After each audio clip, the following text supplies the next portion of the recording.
First question goes to Doug Smith from the Toronto Star. Hello, Nick. Congratulations on the win. Can you sort of walk us through the decision not to dress Pascal tonight and whether that was because of the end of game incident in Philadelphia? Well, it was obviously it was a discipline thing for an internal matter, Doug, and that's the decision we went with tonight. Stay with it. Just going to keep it at that. It's an internal matter. Great, thank you. Tonight was really the first night we've seen Fred and Kyle and Norm sort of all get off in the same game. What do you think attributed to that tonight?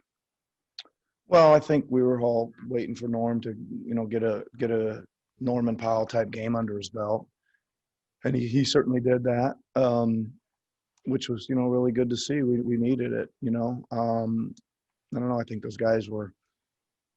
Again, we talked about it pregame. They're pretty determined, to keep playing and try to figure it out and play a little better. And I just think that Kyle and Fred have played pretty well most of the season, and Norm joined the party tonight a little bit. And listen, I want to just single out OG a little bit. He had not a very good line offensively, but man, he was battling Randall all night long and did a hell of a job. And I told him so in the locker room after the game. I thought, it's kind of sometimes you got to do what you got to do, and the offense isn't always there, but you can still be a huge, huge valuable asset to a team win. And I thought he was tonight.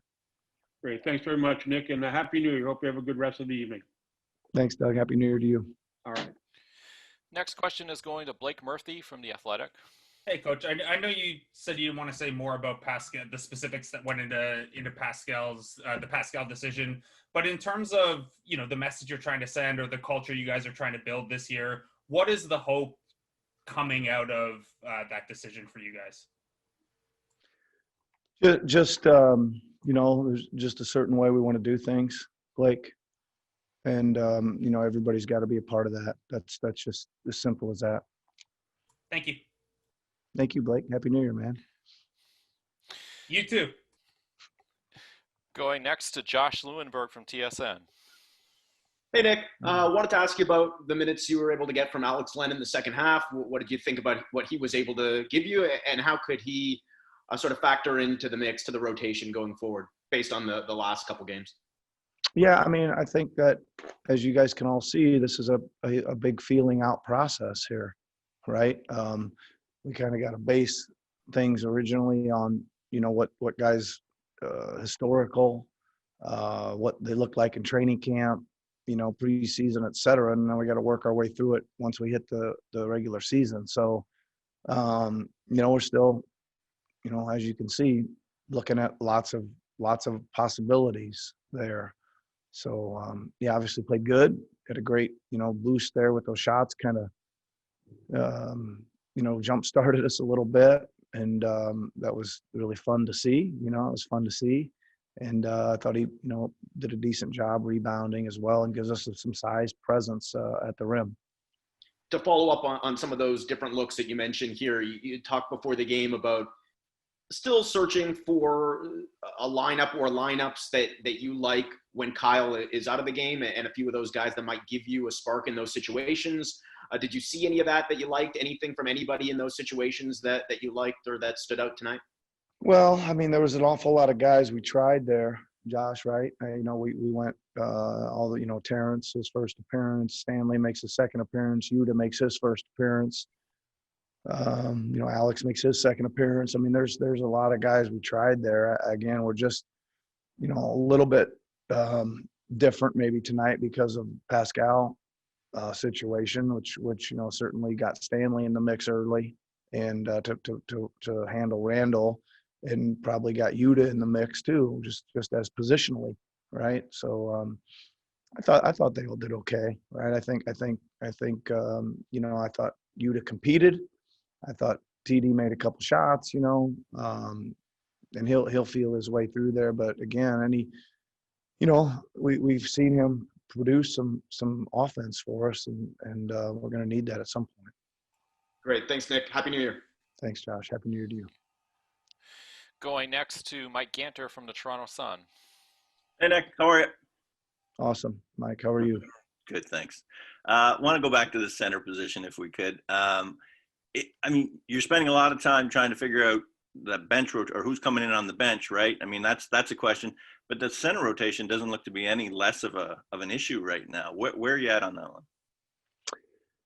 Well, I think it's going to be a game to game type of thing. I mean, I think Aaron's had 2 really good games and 2 not so good games, so he's batting about 500. Yeah. Right. Chris has had, a couple real good games, and and Alex has had a couple good ones too. So I don't know. I just think we're going to feel it out, feel it through, and just keep evaluating. Not much of an answer, but that's where we are. Yeah, I hear you.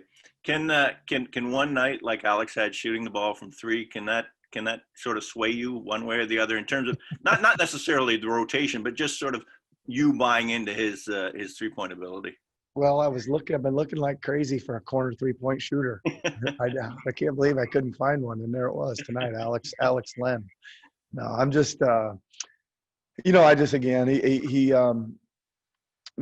made some big shots for us tonight, and I'm just glad that he goes out there and competes, and he looks like he's getting more comfortable, right? Certainly gutsy to take those. I guess he has a lot of guts to take the first one. When that goes in, he starts feeling good, and he's backpedaling into the third one, I think, and caught it off the ground, and still had enough. He was feeling it. That's for sure. Yeah, I gotcha. All right, thanks, Nick. Happy New Year. Yep, Happy New Year, Mike. Next question goes to Michael Grange from Sportsnet. Hey, Nick. Aaron took a pretty hard shot from Randall. Is he okay? Was there a reason he didn't come back in? Was it just, or Len started going and yeah. I mean, he did take a shot. I think he's okay. I haven't heard anything otherwise, Michael. So I think he's going to be okay. It just was kind of the opportunity to give Alex a shot, and obviously that went well. And then Chris came in, and then we ended up playing Chris and Alex together a little bit, just because, again, with a little opening at the 4 tonight with the minutes. And that looked okay too. I think as long as, we got in the zone and it gave us some length, and I thought those guys were active. So that's it. And on the same theme, your rotation seems to be potentially very, very long, but not a lot of distinction, and is that a good problem to have for a coach, that you have so many options, or would you prefer to have, a clear delineation between player 6 through 12 or something? I mean, listen, it'd be, I could certainly probably, if we knew exactly who it was and what the situation called for, and, but going in, we could probably make it a little easier, Michael, but that's part of coaching a game, right? The single first question I ask it every time out is who should be in the game?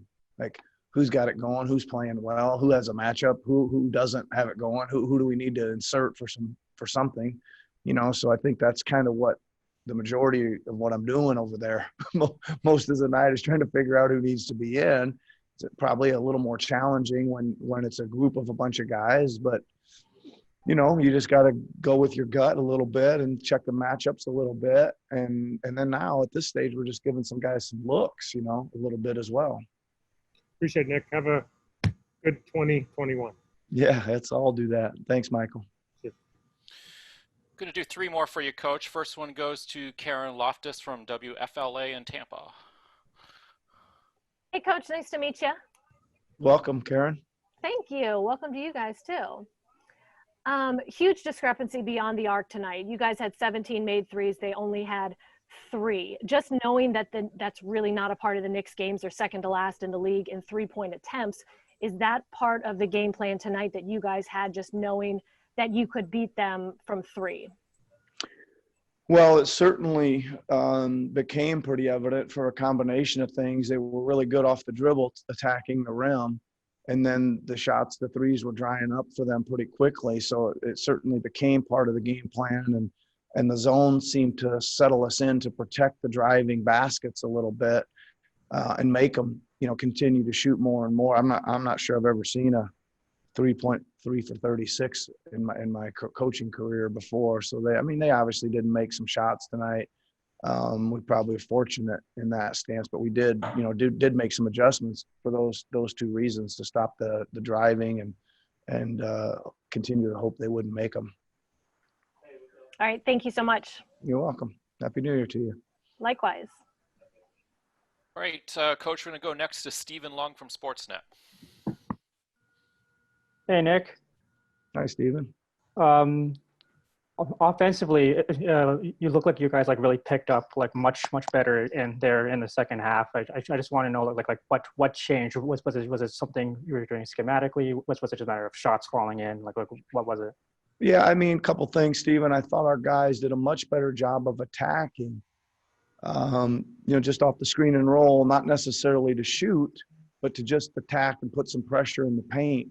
And then I thought we were doing a good job of kind of slamming on the brakes, relocating back around behind, firing it back out, those kind of things. And then we'd sneak in a transition bucket here and there. We'd sneak in a layup here and there, maybe a putback, offensive rebound here and there. So that all that stuff contributed. But I thought it was a much more aggressive hit the paint night. I haven't seen the numbers, but it sure felt to me like we were getting in the paint with a much more aggression, strength, and balance tonight than we have been in more occasions, just much more.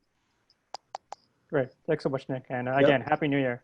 Yep. You too, Stephen. Thank you. All right, Nick, your final question for 2021 is going to Aaron Rose from SI.com. I wish I had something more profound for you. This feels like a lot of pressure. I guess I'll just ask you, Norm played really well tonight. He was starting, obviously. That seems to be a bit of a trend throughout his career. Is that just sort of a statistical anomaly? Do you think that when he starts, he plays better, or is that just nothing? I think it needs some consideration, Aaron. I think you're right. The statistics really bear it out, for sure.